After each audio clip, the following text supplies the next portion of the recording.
আসসালামু আলাইকুম। আমি দরুদে শেফার তরফ থেকে বলছি। অনেকে আমার কাছে ফোন করেছেন যে মাজার ব্যথা হলে কোনো গাছ পাওয়া যায় কিনা। হ্যাঁ, ইনশাল্লাহ পাওয়া যায়। তবে গাছটা আমাদের অনেকের পরিচিত, কিন্তু আমরা নিয়ম নীতি জানি না। সেটা আমি জানানোর জন্য বলছি যে আপনারা সকলেই এই গাছটা চেনেন।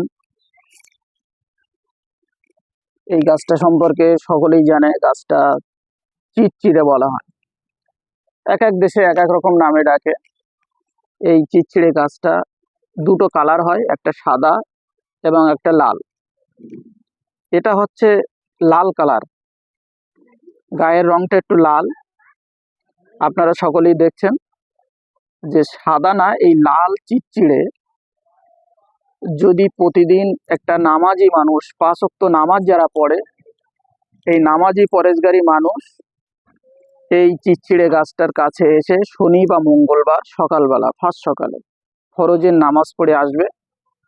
এসে এই গাছটা 3 বার সূরা ইখলাস, 100 বার দরুদ শরীফ এবং এক নিঃশ্বাসে 3 বার সূরা ইখলাস বা কুল হুয়াল্লাহু আহাদ আল্লাহুস সামাদ লাম ইয়ালিদ ওয়া লাম ইউলাদ ওয়া লাম ইয়াকুল লাহু কুফুয়ান আহাদ, এই দোয়াটা পড়ে গাছটা ঠিক এক নিঃশ্বাসে এইভাবে আস্তে আস্তে উপড়ে ফেলবেন।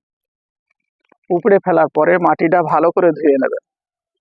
ধুয়ে নেবার পরে এই শেকড়টা 3টে ভাগে ভাগ করবেন, মোট 4টে ভাগ করবেন। 4 ভাগের ভিতর 1 ভাগ যে কোনো তেলের ভেতর ভিজিয়ে দেবেন। যে জায়গায় ব্যথা হয় সেই জায়গাটায় এই 1 টুকরো শেকড় দিয়ে ভিজিয়ে রাখার পরে ওই তেলটা ভালো করে মালিশ করবেন।